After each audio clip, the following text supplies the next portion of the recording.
Welcome to the future, where the glass is half full and you'll need new glasses, where you'll be jumping from conclusions. The past is annulled, and a new future is born. Never before in history has so much meant so little to so many. AD on the radio.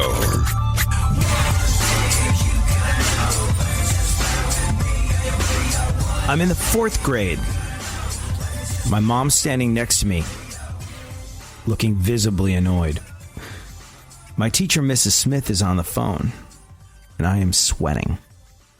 I asked Mrs. Smith about a homework assignment. I ask if it's due tomorrow, and she says icily, yes, it is. You knew that. She didn't say so much, but you could tell.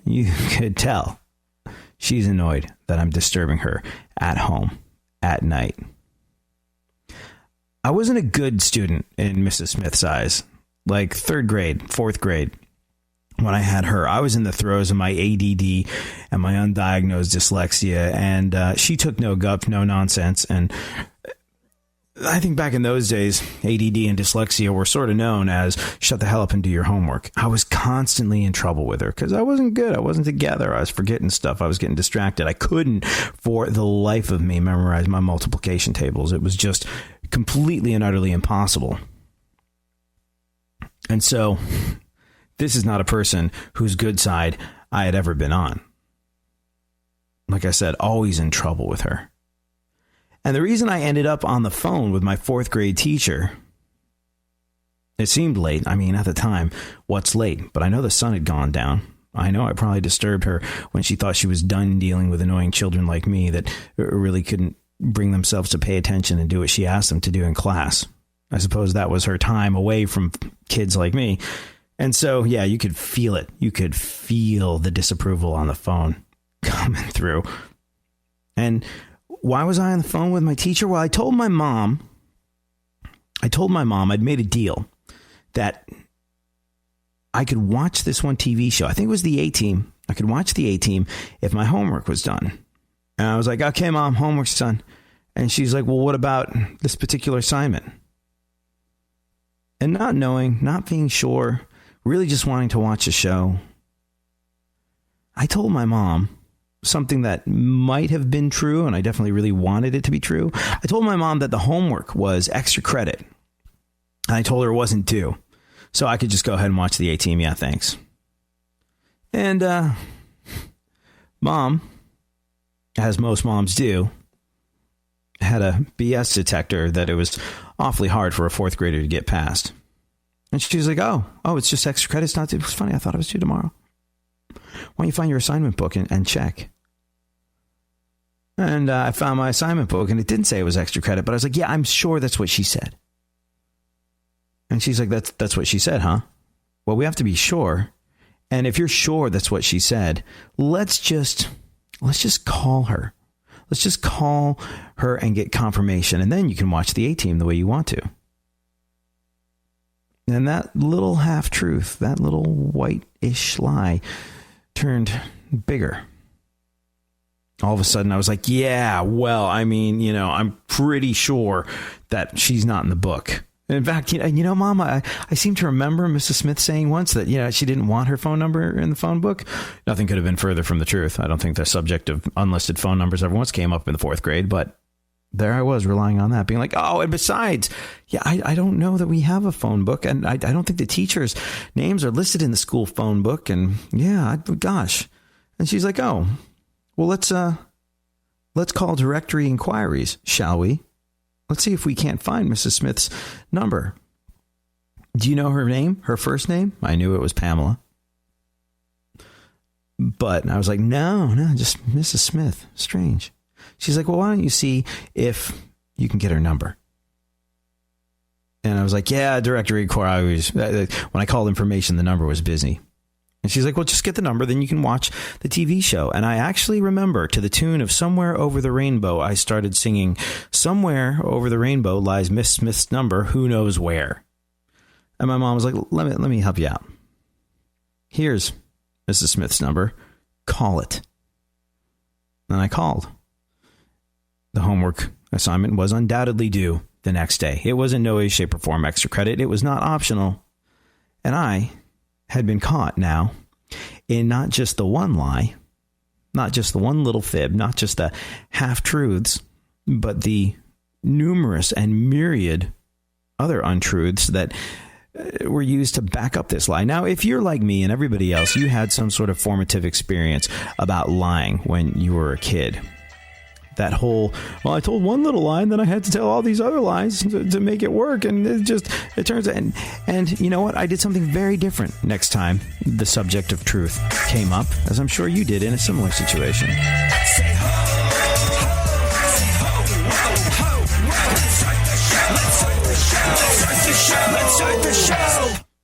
Real radio. 104.1.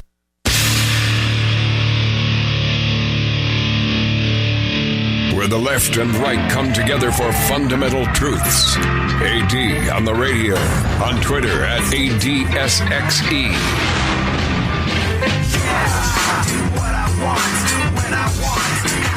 So in the 4th grade, I was busted in a lie, which I got to be honest with you, I don't even know if it started as a lie. But the deal was this: if my homework is done, I could watch TV. I could watch the A-Team or something like that. And so I was pretty sure, possibly, maybe I didn't have to do this particular piece of homework.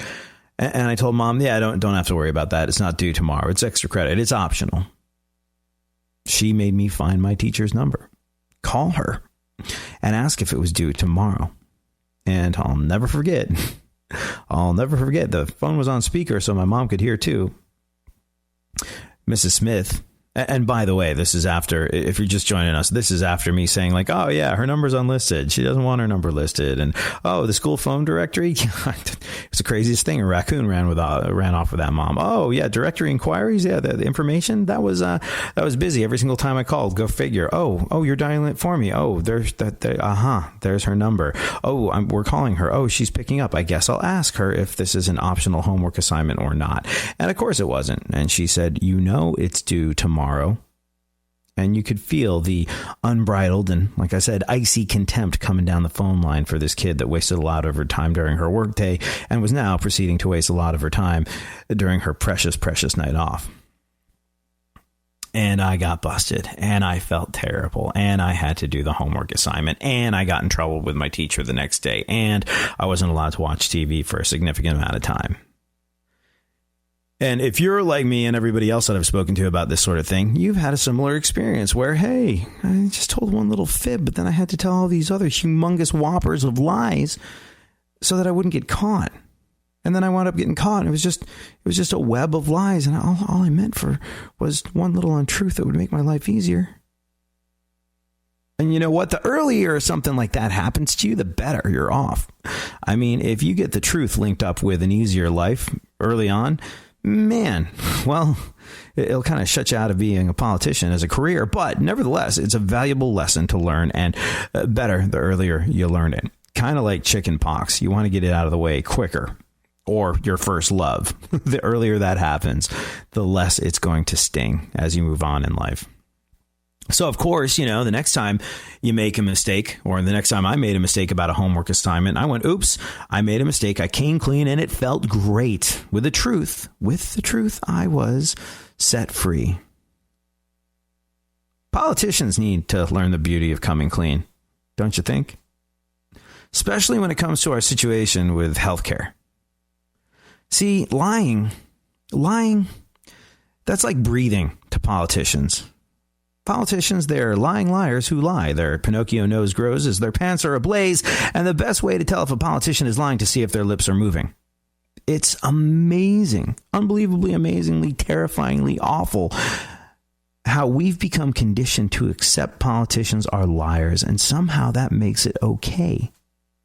We know they're lying. We accept that they're lying.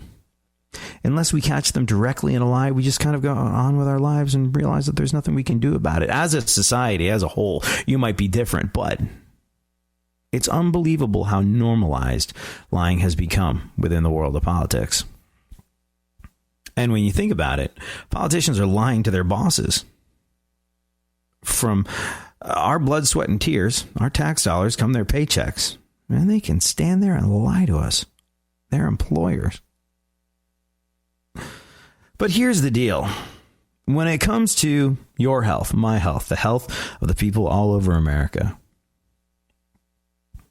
the lying's not okay anymore. We have to have some kind of truth. The truth, if at all possible. What's that guy's name? Ben Sassy? Sassy's an awfully unfortunate last name for someone in the world of politics. I think it's Ben Sass. He's that guy from Nebraska, I think. And I commend him. For coming clean about lying. He said, let's face it, Republicans have lied on Obamacare just like the Democrats. He said, Republicans, we promise to fully repeal Obamacare. Every member of the Republican majority already either voted for repeal or explicitly campaigned on repeal. And what's happened? another repealing failure vote. And man, I got to give this guy credit. And I don't know how many lies he's told up to this point. But the fact that he's telling the truth about lying makes me want to watch him a little bit more closely moving forward. And he said, here are the two whoppers. Democrats promised, if you like your plan, you can keep your plan. And Republicans promised to fully repeal Obamacare. And when you think about it, repeal and replace, seamlessly transition from one thing to another thing. No one will be dying on the streets. This is a big part of why President Donald Trump is President Donald Trump, as opposed to doing another season of The Apprentice. That's a big part of the reason that guy's in the White House. And the whole seamless thing, yeah. Chances of there being a seamless replacement, slim and none, and Slim just left the building. So, President Trump won on a promise that he is so far not doing a fantastic job of keeping. Now, you can argue that Democrats are being obstructionist, and you know what? I would absolutely lay the blame in the world of our failing healthcare system right now at the feet of both left and right. Every president, every politician, everyone that's had any kind of doing in this is equally culpable. And we'll get to why and why the truth is that much more valuable in this day and age next.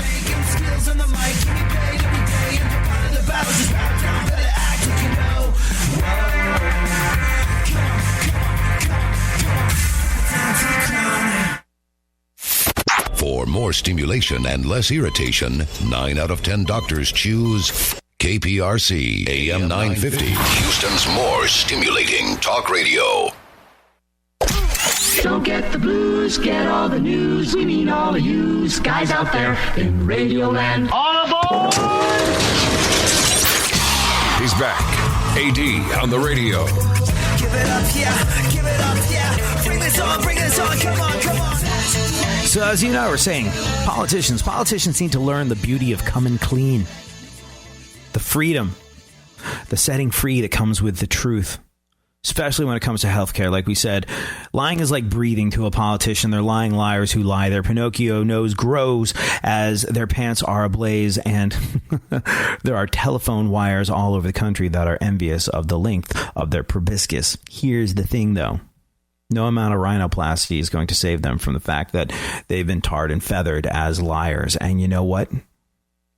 In the situation of our healthcare, people on the left and people on the right are 100 million % just as culpable as each other. Now, Donald Trump got elected on a couple of key platforms, one of which was healthcare. We will repeal and replace Obamacare. We're going to talk to the best doctors, the best hospitals, the best policymakers, and we're going to have healthcare that is so great, believe you me, bigly. And you know what? I honestly believe that he was very well intentioned when he was saying these things. But then he did, and these words came out of his mouth a little while later. Who knew healthcare could be so complicated? Now, this is a bipartisan shovel full of blame that goes out to every single politician that has anything to do with healthcare, which is all of you. Democrats promise you like your plan, you can keep your plan. No. Republicans promise to fully repeal and replace Obamacare. Like we said, Trump won on that promise. And there's been another delay. There's been another, a couple of Republicans abandoned us. There's been a couple of instances of turncoats within the Republican Party that has stopped this sort of thing from happening. People were promised a full repeal, and there's still a really long way to go, both in the world of healthcare and honesty. These were the words of that guy from Nebraska we were talking about, Senator Ben Sassy. I'm going to call him Sassy from here on in because I think that's a fantastic freaking name for a politician. And just eating the truth and admitting that politicians are lying and that we've got a long way to go, or they've got a long way to go when it comes to their flirtatious relationship with the truth and making any kind of real significant headway in the world of healthcare, as people are in very real dangers of losing their lives. This causes all sorts of upset within people's lives. It causes all sorts of upset within the medical profession. It causes all sorts of certainty issues. It causes people to live in genuine fear of losing their life because they're losing their health care, because they don't know what's going on, because politicians don't know what's going on, because it's impossible for them to focus and get anything done. Because why? Because both the left and the right are equally culpable in this, because they made healthcare a political and partisan issue. We're going to disagree with you because you're red and not blue. We're going to disagree with you because you're blue and not red. Well, guess what? Healthcare is not and cannot and must not be a red and blue issue. It's just that freaking simple. And this is why I said, like I say, you lay the blame at the foot of every last politician that has been elected to office, because they are taking our taxes. They are taking the money that pay their salary that comes out of your pocket every single month. And God only knows what they're up to. They certainly don't know. Healthcare is not an issue for political side takers. It's not a red and blue issue, and I'll tell you why. Cancer, broken leg, these things don't care how you voted. Disease, not partisan. Freaking figure it out. And, you know, it's interesting. A lot of people say, like, oh, you know, you advocating for socialized healthcare? No. But I am advocating for something that works. People say, you know, that pothole at the end of your road that isn't fixed? The same level of efficiency that the government operates with when it comes to fixing that pothole, do you really want them anywhere near your medical system? That fills me with screaming heebie-jeebies. And I'm not saying it has to be single payer. I'm not saying it has to be socialized medicine. I'm not saying it has to be anything. But I am saying they need to stop tripping over their own junks and figure out what's going to work and let us go do that. I'm saying that it's almost become a time for complete and utter self-governance in this sense. It's almost become a time where we start screaming and yelling, going, we want our freaking tax dollars back, you idiots. You're not doing the right thing. You are completely inept. And more is the point, you don't freaking care about anything. You're not getting anything done, and you're completely stymied. You're completely gridlocked, and you can't. I wouldn't trust you to sit the right way around on a toilet seat, let alone figure out healthcare at this stage in the game. And people need healthcare. Under the Affordable Care Act, a friend of mine who is a veteran had to crowdfund his cancer treatment. Does that sound right to you? No, it does not. So understand this. I am not advocating in any way, shape, or form for the Affordable Care Act. I'm advocating for the pulling out of political thumbs out of political orifices that I can't name by name on the radio, getting on with it. And if you can't handle it, let us handle it. Health is a real thing. Your health and your happiness are intrinsically tied together. The foundation of success in life is good health. That is a substratum, fortune. It is the basis of happiness. A person cannot accumulate a fortune very well when he is sick. P.T. Barnum. All right, Funkhouser, what's going on in the world? Got my stress hormones up now. And inadequate healthcare to deal with it. What's crack-a-lackin'? This is My Witness News. In no way, shape, or form fair and certainly not balanced. And now, super producer to the stars, Barry Funkhouser. Barry Funkhouser. Oh. Barry Funkhouser. Yes. Barry Funkhouser. All right, not so much today, but fine. Did you catch John McCain voting no on the Obamacare repeal? Did you see the room? It was the no heard around the world. It's absolutely incredible. So, surprise no vote from Senator John McCain. Try and find the audio for that, Funkhouser. Oh, I can in no way play. My iPad blew today. My iPad broke. Like the screen went out, and I don't know how to turn it back on. No, you can hear the reaction in the room when he voted. It's complicated because politicians are making it more complicated than it's ever been before. It was the latest in a string of repeal votes in the Senate that hadn't passed, and this one was for a stripped-down version of the bill that not even Republicans liked. The idea was to pass it, send it to the House, and then do a joint conference bill between the House and the Senate. But some senators, like McCain, were worried that the House wouldn't do their part, and he said earlier this week that he didn't like the process, and there you go. McCain gets in the way of the Republican healthcare repeal and replace of Obamacare. Is it making your head spin a little bit, Funkhouser? Absolutely. I mean, it's scary, very scary. Yeah. And you know what? It's so unbelievably and unequivocally broken. Like, you know, my sprained ankle that I dealt with like a little while ago. I'm getting calls on that thing, like, and you know what? I'm getting harassing calls. And the harassing calls are going, we're just making sure you got the bill. I'm like, well, I did get the bill, but, you know, I was in the emergency room for 2 nights. You're still waiting to figure out what was going on with the second one. Yeah. Yeah, they're like, hey, this is... well, it's just, you know, here's the thing. Did you get my message? I 100% will do anything to safeguard my impeccable credit. I had really bad credit back in the day, and you know, through a long and drawn out process of paying all my bills on time, I've got, you know, really sort of A+ credit, I suppose, and I don't want anything damaging that in any way, shape, or form. So when I have something like a medical bill, like I remember leaving the hospital being like, can I pay? They're like, well, we don't know what it is. I'm like, well, can you just do an estimate? They're like, we got to talk to your insurance company. They're like, you can leave us $1,000 if you want. I was like, well, that no, sir, we need to do the runaround on you. Oh my God. It's so mind-numbingly time-consuming. Like, I've been very, very fortunate. I've never really had to go to a hospital or an emergency room or anything like that since I arrived in this country.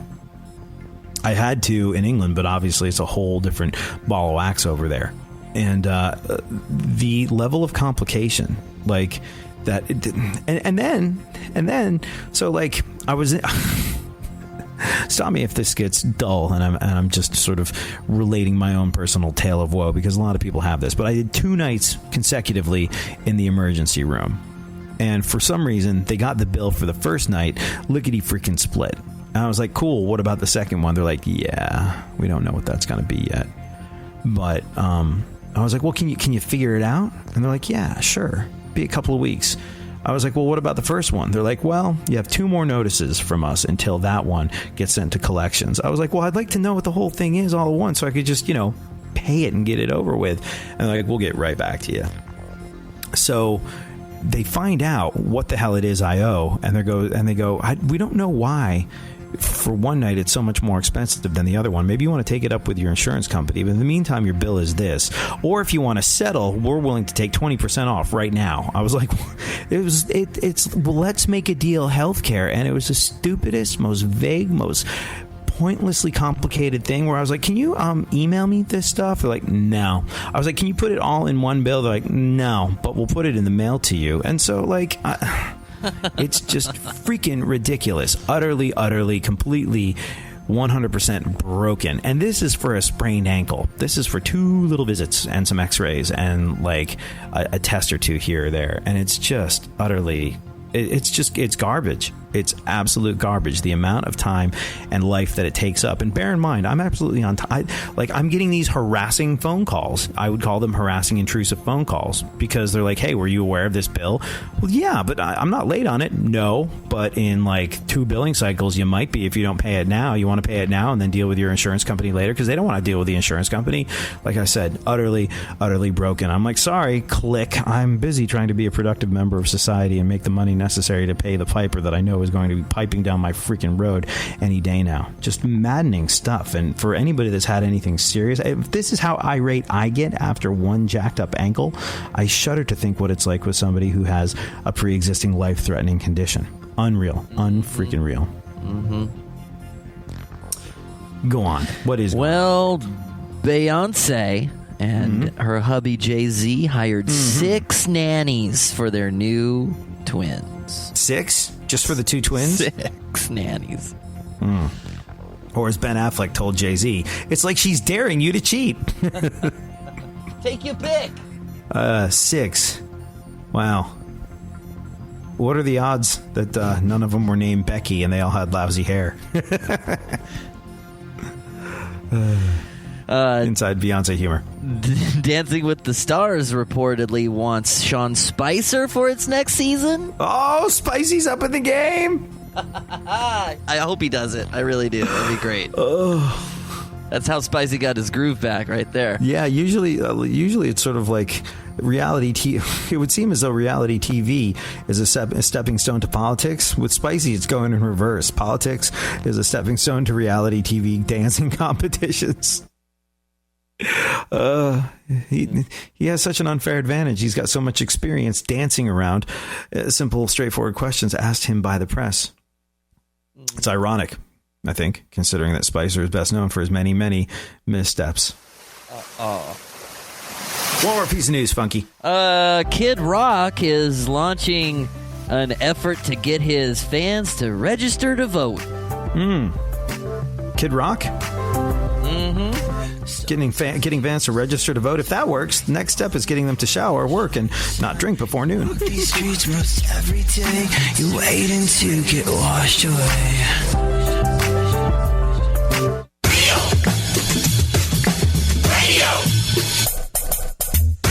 Radio. 104.1.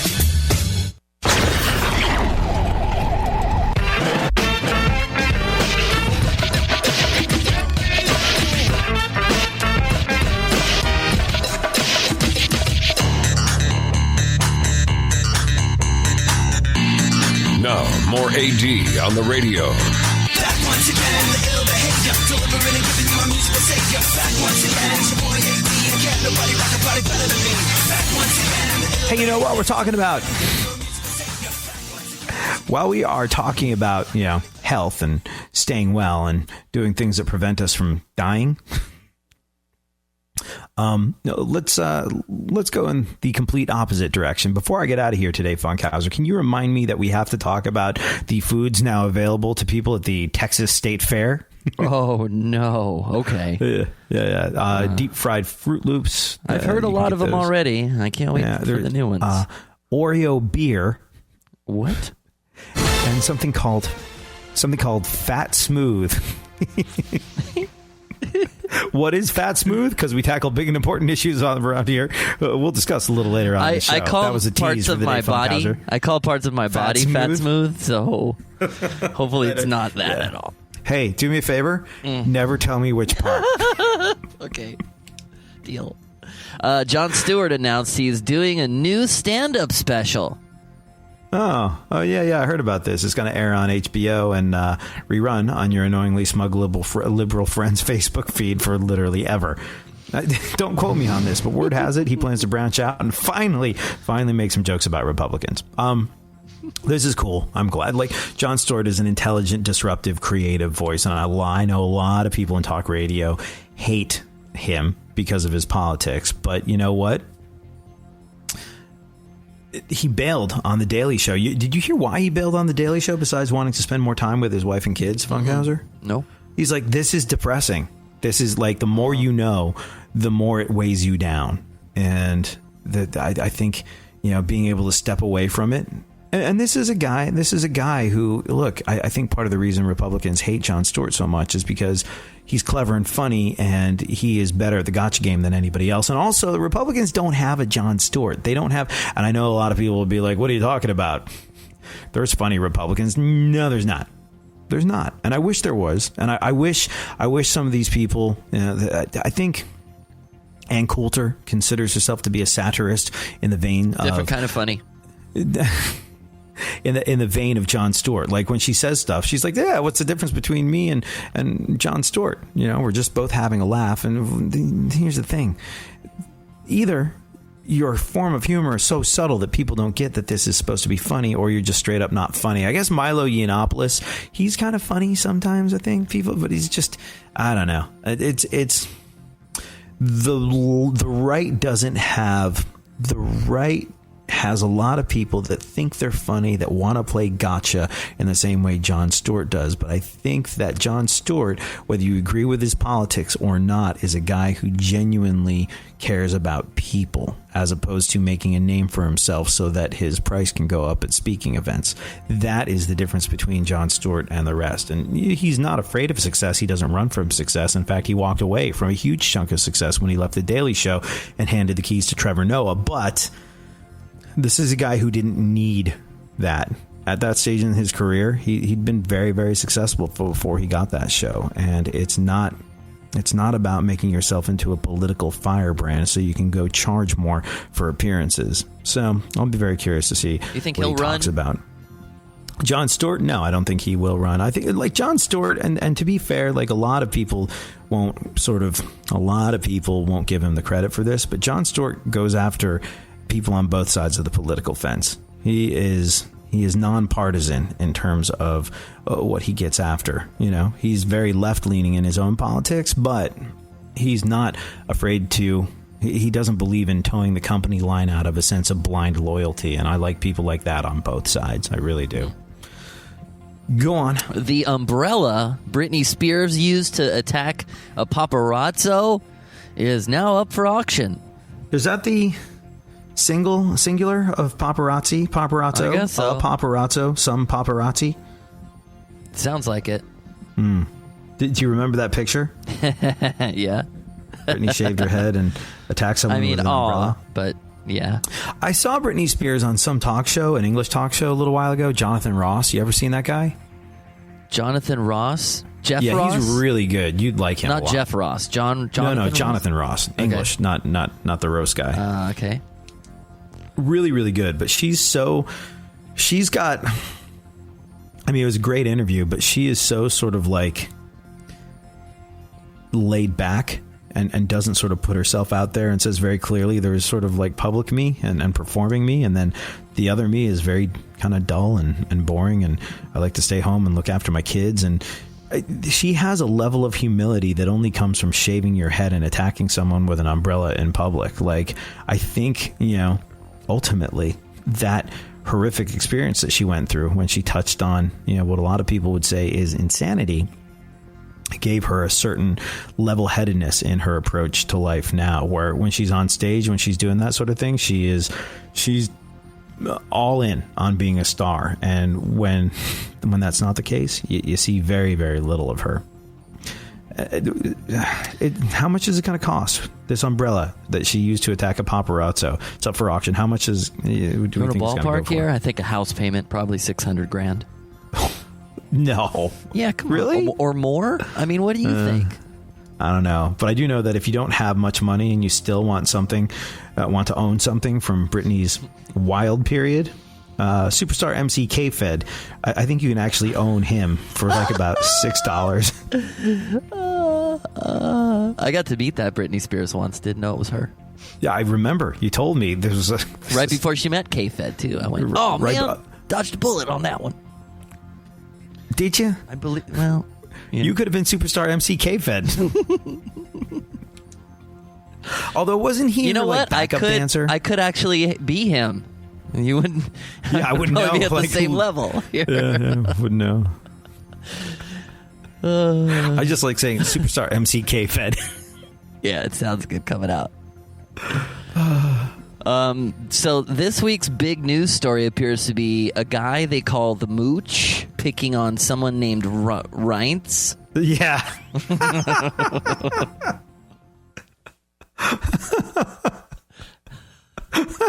Sorry. Is this real news? Is this our American political process, or is this an episode of Happy Days? The hell, man. Don't make me bring Bowser down there and tell you one thing or two. Moochy, mooch. Oh, so funny. It's just too mooch. This feels so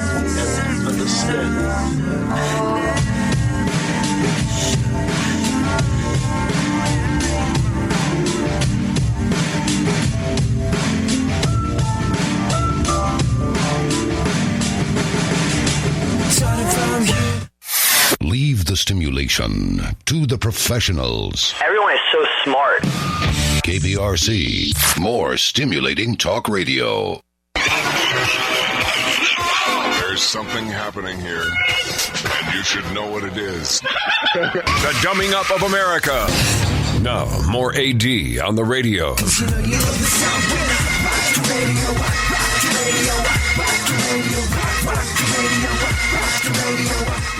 So, let's throw the idea of good health and looking after ourselves out the window and start figuring out what kind of delicious foodstuffs are up for grabs on the state fair circuit. What do you think is the most excessive thing you've ever had when you've been to like a fair or a rodeo or something like that? Who, me? Probably the churros, man. The churros? Yeah, I don't really go big sweet when it comes to it, but those homemade churros that they do, oh, so good. Churros are delicious. But I mean, like, what about the, deep fried everything? I mean, I've tried it, but you can't, it's like having a food baby when you do that. I can't really get behind it. I've tried the Oreo, but that's about it. The deep fried Oreo? Mm-hmm.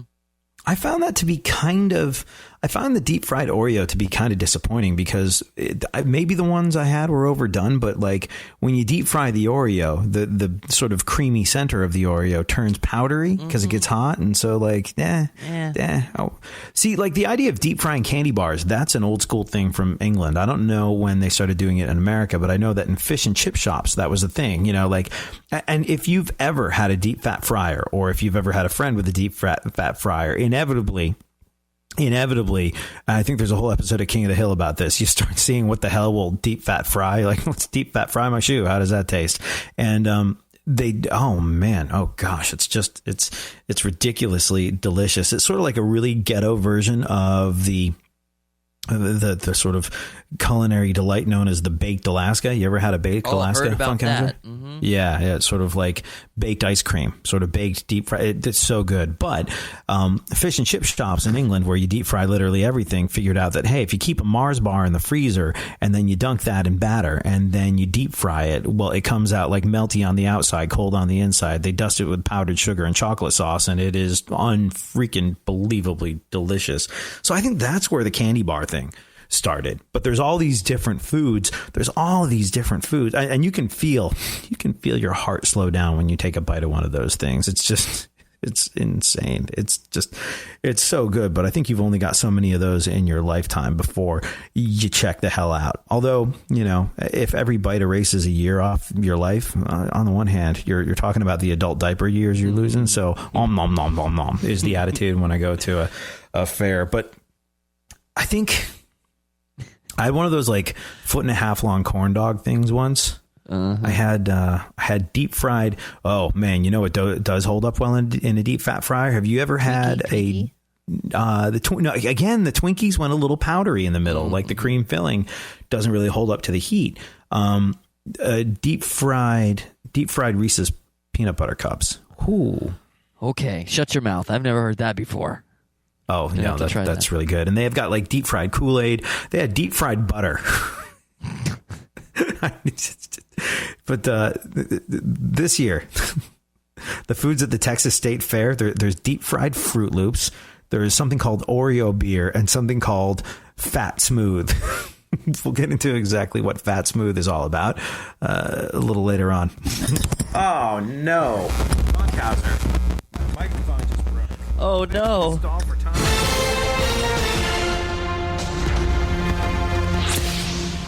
Are you all right? Is everything okay over there now? Are you good? I believe so. What happened? I think... I mean, it's happened to me several times. I think I just mentioned deep fried Oreos and the Fat Smooth, and my microphone gave up in a diabetic coma. Type 2 diabetes we're talking about. I know people with type 1 diabetes, so you got to be very careful when you're mentioning diabetes. Oh yeah, it's really interesting. Like, I found through trial and error, mostly error, that people with type 1 diabetes that have emailed me, and I'm not painting with broad strokes. I'm just saying I've gotten more than a couple of emails from people with type 1 diabetes saying, if you're going to talk about diabetes on the air, and you're going to think that I was talking about diabetes in conjunction with some distasteful fat joke. Not even a little bit. It was a diabetes fun run that I talked about on the air. Like, someone says, hey, can you mention this diabetes fun run we're doing, raising money to help you? Sure. Yeah, absolutely. Yeah, no problem. And they're like, and it's to raise sort of like awareness for health issues and, eating habits and be a contributing factor to diabetes. Yeah, absolutely. So I go on the air, I hit these things. I got like 3 angry letters from people with type 1 diabetes. Now, in case you didn't know, type 1 diabetes is the type that you are not, you can't do a whole lot about it. You're sort of, and please forgive me if I'm getting any of this wrong, but you're genetically predisposed to this. It's not connected with your eating habits or what you consume or how much of it you consume. And I got angry letters from people with type 1 diabetes going, hey, you need to clarify which type of diabetes that is. We're not all in this situation because we're fat slobs that don't care about anything. I was like, whoa. It was insane. Absolutely insane. I never realized that people with type 1 diabetes were so prejudiced against people with type 2 diabetes. There were some angry letter writers that day, my friend. Anyways, what were we talking about before my microphone gave up? We were talking about smooth fat, but we'll get to that later. Fat Smooth, I think Smooth. It was. The week's big news story appears to... Oh, we already talked about the big one. The Mooch picking on Prince. New White House Communications Director Anthony Scaramucci gave a profanity-laced interview with The New Yorker where he suggested... Hold on.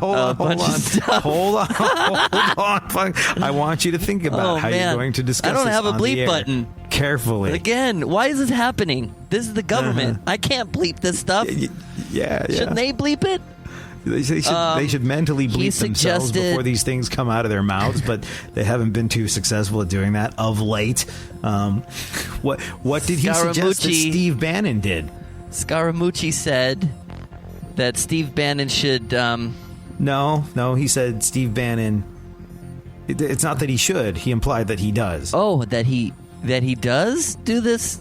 Let me help you out here. Please. The Mooch... The new White House Communications Director, Anthony Scaramucci, gave, like I said, a profanity-laden interview with The New Yorker, in which he suggested that Steve Bannon performs an act upon himself of an erotic nature. Now,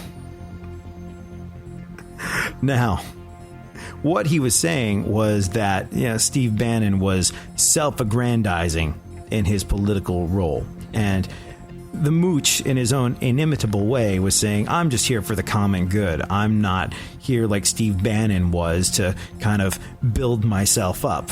Did I do that successfully? Yeah, I think everyone gets it at this point. Yeah. But yeah, he said things that I would be so fired for saying. He's traveling on the court.